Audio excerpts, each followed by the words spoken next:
السلام عليكم. وصفة اليوم حلوة الطبقات أو حلوة الزمان اللي كيحماق عليها الصغير والكبير.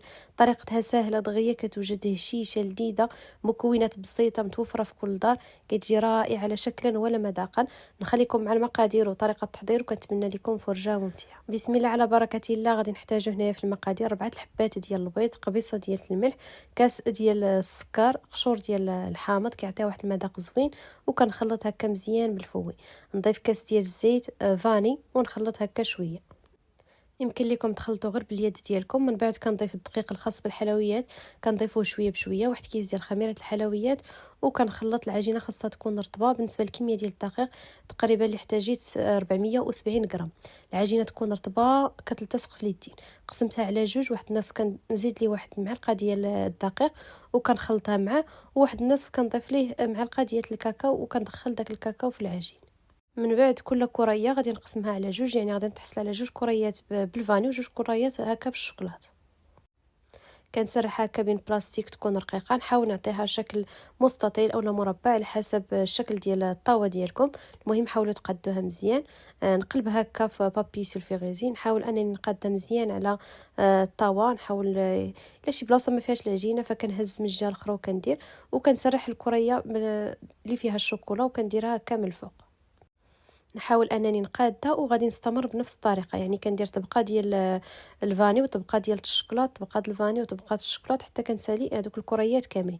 كيف ما شفتوا الا شي بلاصه ما فيهاش العجين فكنهز من الجهه الاخرى وكنلبقها بهذه الطريقه هذه.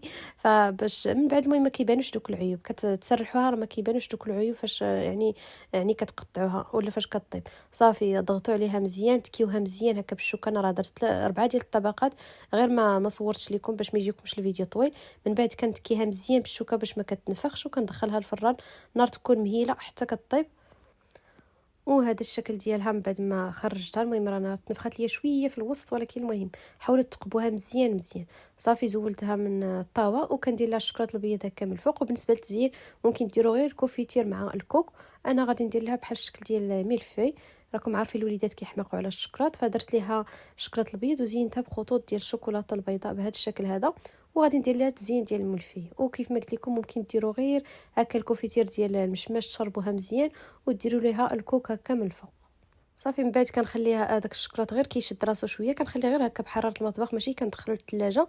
كنهز الموس كنديرو في الماء سخون وكنمسحو وكنبدا نقطع باش داك الشكلاط ما كيتهرش.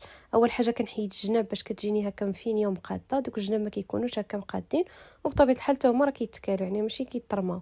صافي من بعد كنبدا دائما كندوز الموس في ماء سخون، عاد كنقطع في كل مره راه كندوزو وكنمسح، عاد كنقطع باش ما كيتقطعش هذاك الشكلاط. وبالنسبه للتقطاع نتوما قطعوها بالشكل اللي بغيتو، معينات، مستطيلات، مربعات، مثلثات. المهم كل واحد والشكل اللي كيبغي. بالنسبه لي انا كيجيني هذا الشكل ديال المستطيلات ساهل حسن من داك المعينات ما كيجيش الشكل ديالهم مقاد. صافي كيف ما شفتوا راه كتقطع بكل سهوله، ما كتهرس حتى حاجه. غير كيف ما قلت لكم ديروا الموس في ماء سخون ضروري وبداو تقطعوا. مثلا قطعوا واحد جوج وعاود ديروا في ماء سخون وعاود قطعوا، فهمتوا؟ باش هكا ما كيتهرش لكم داك الشكلاط نهائيا. وهذا هو الشكل النهائي ديالها. كيف ما شفتوا بسيطه سهله دغيا، كتوجد شيشه لذيذه ما تشبعوش منها. سجلوا الفيديو عندكم باش تجربوها، وما تنسونيش كيف ديما من التشجيعات، لي لايك لي كومونتور ديالكم الزوينين. بالصحه والراحه. نتلاقاو في فيديو جديد ان شاء الله. في امان الله.